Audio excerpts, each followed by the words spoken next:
Mr. Yaff here, and today's video is not another weapon review. Instead, it's going to cover the changes to the metagame for Planetside 2.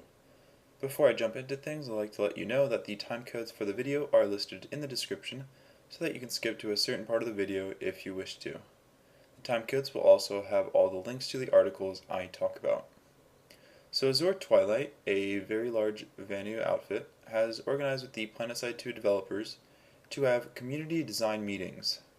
The meeting will consist of 5 people from the community with the developers and Noble8T, the member of Azure Twilight, who kind of organized all this and is at the forefront.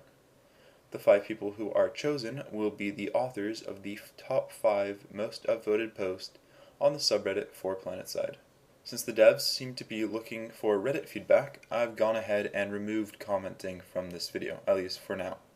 If you'd like to give your feedback, which I full-heartedly encourage, please comment on the Reddit post, which is linked in the description.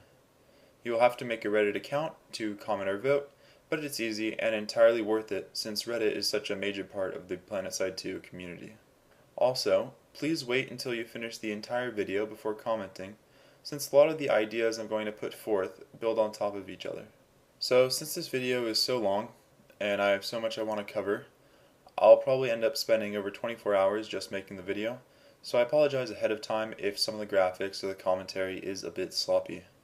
I also have to put in another disclaimer that as a part of the community, I'm going to be basing a lot of my ideas on other members of the community. I will try to give credit for all the original ideas included in this video.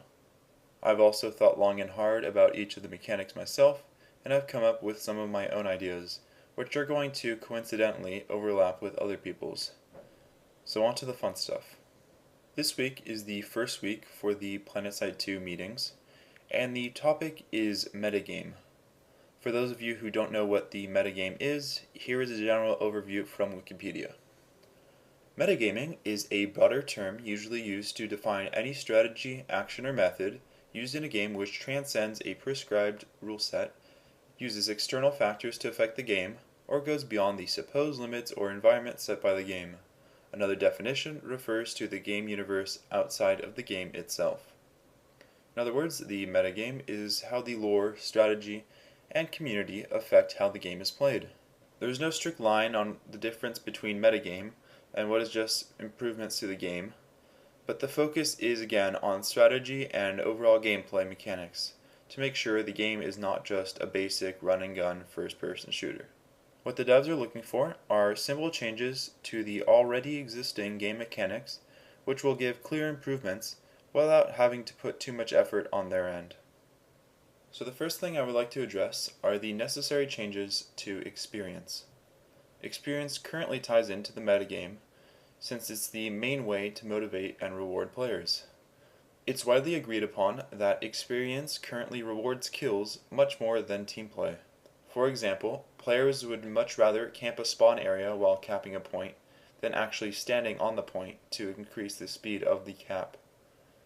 If all the player wants to do is hot drop on the most active territories, you just get zergs and lose a large amount of the game components the game has to offer. People are going to go for a kill regardless of whether they want to be rewarded or not. So I see experience as a way to get players to abandon the horde and work together as a team. Other than simply reducing the amount of experience given per kill, I have a few other ideas that I'd like to see implemented.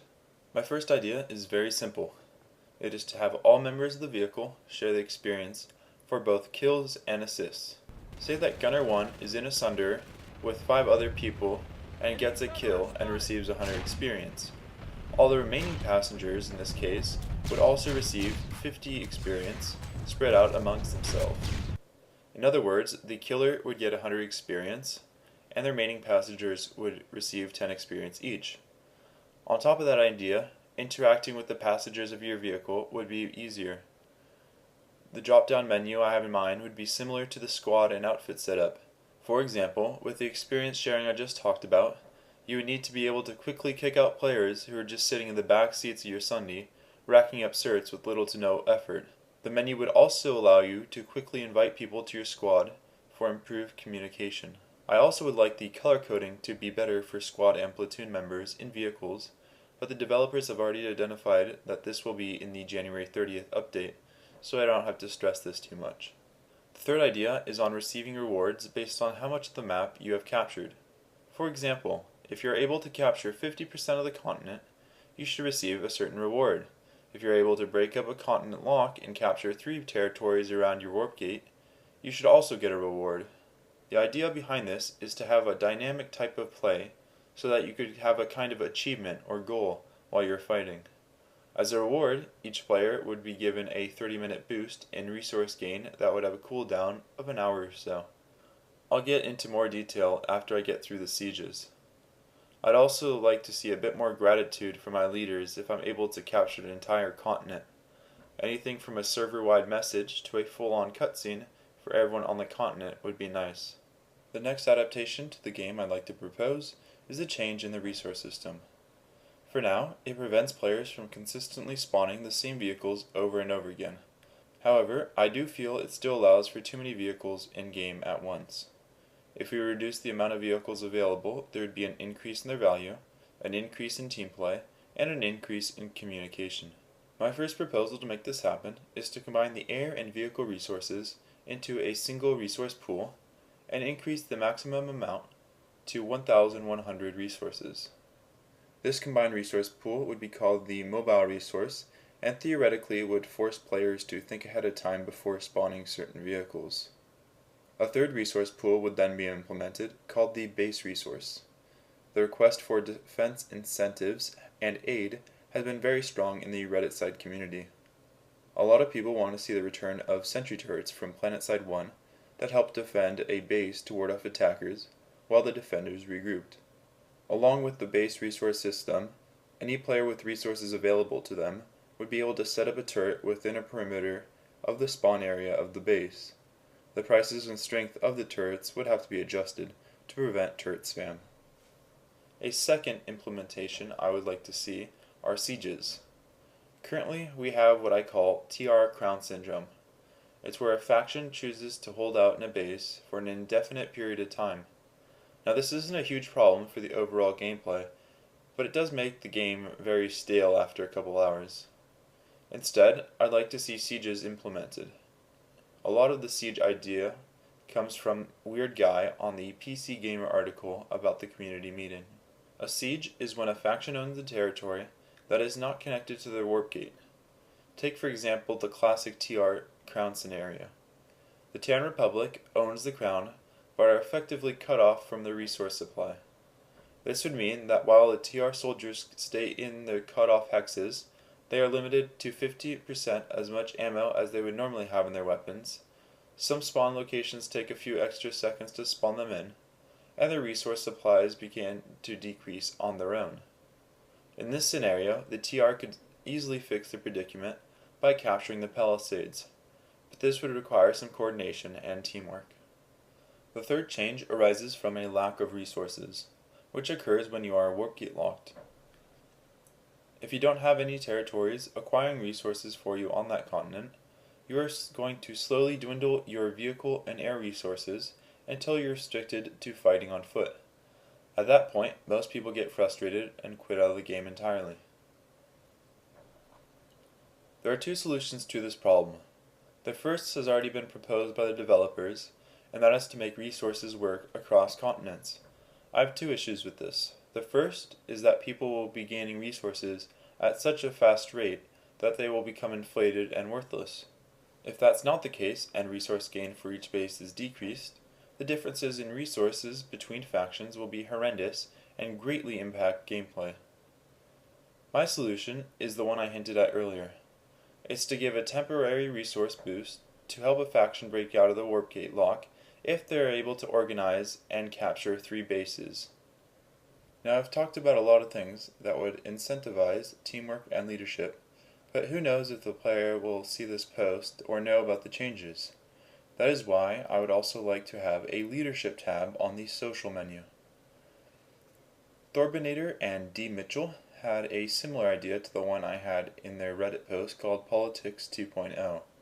However, unlike my idea, they went into extreme detail and mapped out an entire political setup for each of the individual factions. If you have time on your hands after watching my extensive video, I'd suggest giving it a read since it's extremely interesting. My idea for leadership has a lot of differences though, because I'd like to implement a leader system that is the same for every faction. It would follow the need for improved communication on the battlefield. Currently, the leaders can send out a single line of text every 3 minutes and position attack and defend points on the map to give orders to the masses. Other than that, the outfits on the server I play on seem to go their own way and have no incentives to work together. So here are my details for my leadership. Everyone in the faction on the server would have the option to vote on who they would like to appoint as their leader or leaders. I haven't decided how many leaders would be required. Those eligible to be appointed would include everyone who had the leadership cert for the position and who were online.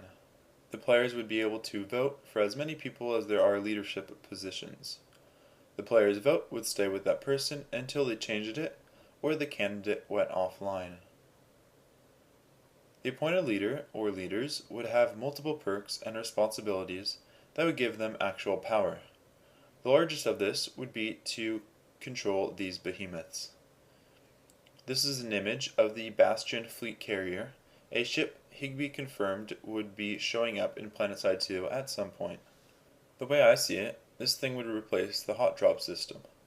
The current hot drop system, found in the map menu, is detrimental to strategic gameplay since it gives players an easy way to drop into the action without having to think out any plans ahead of time.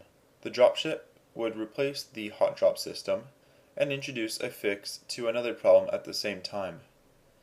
There have been constant complaints that the majority of the fighting occurs on Indar, and that people are missing out on the beauty of the other continents. Once the leaders can control where the dropships are, they would be able to control which continents players have the most access to. It would also get people to communicate with the leaders on where to move the dropships to. For these to work successfully, they would also have to be able to move between continents through the warp gates. Now, adding such a powerful ship into the game is going to generate some concerns. The first one I can imagine is that the focus of the battles will be more on the air than the actual bases and infantry skirmishes. My response to that is to introduce these giant cannons, whose only current purpose is for photo ops. If they were spaced around the map correctly, they could keep the dropships at bay and move the focus back to infantry combat. The dropships could be destroyed, resulting in a 1 to 2 hour wait for the leader in command of it. I could go on for days just talking about the dropship, so I'll leave it up to you to give some feedback on what you'd like to see with the dropships. Another perk for the leaders would be a smaller wait period between order messages and the ability to assign goals for faction members. When faction members accomplish a goal, both the members and the leaders would receive experience. So those are the main changes I would like to see put into the game to improve the metagame.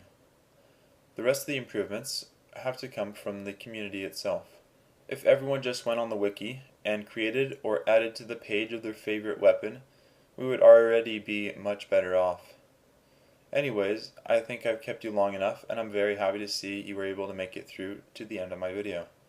Now my last request is that you go to the Reddit page for the post and give your feedback for everyone to hear. Thank you for watching, and I'll see you next time.